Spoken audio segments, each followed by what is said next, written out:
Friends இப்போ எப்படி வந்து எண்ணெய் தயாரிக்கிறதுன்னு பார்க்கலாம். ஃபஸ்ட்டு வந்து மருதாணி போட்டுக்கணும். செகண்டு நெல்லிக்காய் எடுத்து போடணும். தேர்டு வேப்பந்தழை. ஃபோர்த்து ரோஜாப்பூ. ஃப்ரெண்ட்ஸ் அவ்வளோதான். இதை வந்து அரைக்கணும். இது வந்து இந்த நாளையும் மிக்ஸ் பண்ணது. ஃப்ரெண்ட்ஸ் ஃப்ரெண்ட்ஸ் ஃபஸ்ட்டு எண்ணெய் காய்ச்சலுக்கு வந்து எண்ணெய் ஃபஸ்ட்டு ஊற்றிக்கணும். சட்டியில் 1/2 லிட்டர் எண்ணெய் எடுத்துருக்குறோம் நாங்கள்.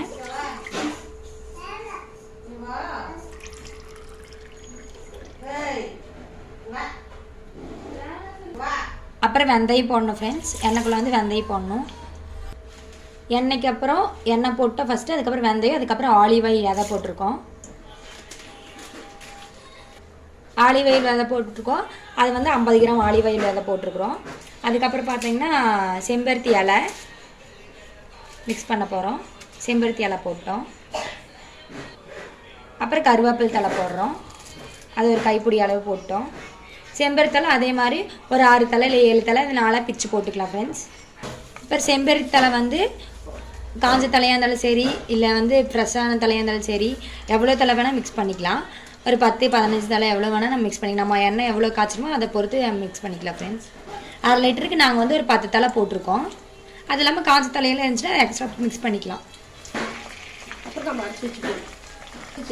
அப்புறம் நம்ம அரைச்சி வச்சோம்ல அந்த ரோஜாப்பூ, மருதாணி தலை, வேப்பந்தலை, நெல்லிக்காய் அரைச்சி வச்சல அதை வந்து அப்படியே மேலே செம்பருத்தலை எண்ணெய்க்குள்ளே வந்து அப்படியே மிக்ஸ் பண்ணணும். எண்ணெய் வந்து நல்லா கொதிக்கும். ஃப்ரெண்ட்ஸ்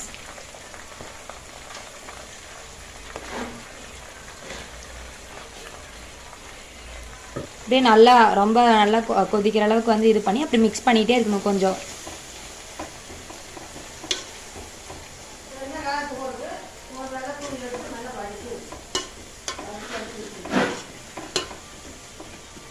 நல்லா தொலைவிட்டே இருந்தோம்னா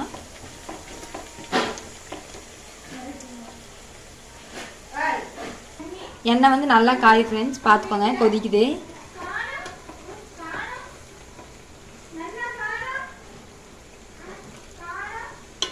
கலரே உங்களுக்கு சேஞ்ச் ஆகிறது தெரியும்.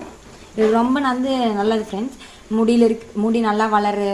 அப்புறம் வந்து நல்லா கருமையாக இருக்கும். ரொம்ப குளிர்ச்சியும் கூட, உடம்புக்கு நல்லது. நம்ம டெய்லி வந்து தேய்க்கலாம். ரொட்டீனாக தேய்ச்சிட்டு வரலாம். இல்லை வீக்லி 2 வந்து நல்லா தேய்ச்சிட்டு அதுக்கப்புறம் தலை குளிக்கிற மாதிரி இருந்தாலும் குளிச்சுக்கலாம். ஒரு 1 ஹவர் இல்லை 1/2 ஹவர் ஊற வச்சுட்டு அதுக்கப்புறம் தலை குளிச்சாலும் நல்லா குளிச்சுக்கலாம். ரொம்ப நல்லது. பாருங்கள், நல்லா வந்து எண்ணெய் கொதிச்சதுக்கப்புறம் அந்த செம்பருத்தி இலையெல்லாம் ரொம்ப வந்து கொதிச்சதுக்கப்புறம் வந்து எண்ணெயும் வந்து ஒரு மாதிரி கலரில் வந்துடும். இது வந்துச்சுன்னா நல்லா கொதிச்சிருச்சுன்னு அர்த்தம். ஃப்ரெண்ட்ஸ் இது இது வந்து எண்ணெயெல்லாம் கொதிச்சாச்சு. அதை வந்து நம்ம கொஞ்சம் வடிச்சுக்கலாம்.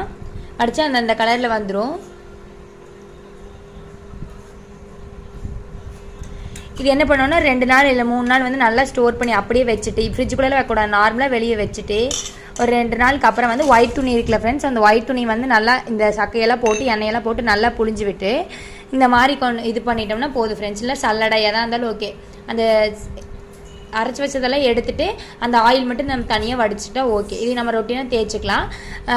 இந்த இது வந்து ஒரு 2-3 டைம் 2 இல்லை 3 டைம் வந்து யூஸ் பண்ணிக்கலாம். அதுக்கப்புறம் யூஸ் பண்ணக்கூடாது. ஃப்ரெண்ட்ஸ் இந்த அளவுக்கு அந்த ஆயில் வந்துடும். அதே சொன்ன மாதிரி தான் வீக்லி 2 டைம்ஸ் வந்து நம்ம எண்ணெய் தேய்ச்சி நல்லா ஊற வச்சு தலைக்கு குளிக்கலாம். டெய்லி வந்து ரொட்டீனாகவே யூஸ் பண்ணிகிட்டே வரலாம். ஃப்ரெண்ட்ஸ் 15 டேஸ்லேயே வந்து ரிசல்ட் தெரியும். நான் உங்களுக்கு இதே மாதிரி தேய்ச்சி இந்த ஆயில் வந்து ஃபீட்பேக்ஸ் நான் சொல்கிறேன். அப்படியே என் சேனல் வந்து மறக்காமல் சப்ஸ்கிரைப் பண்ணிட்டே வாங்க. நான் உங்களுக்கு ஃபீட்பேக் சொல்லிட்டு வரேன். Friends thank you.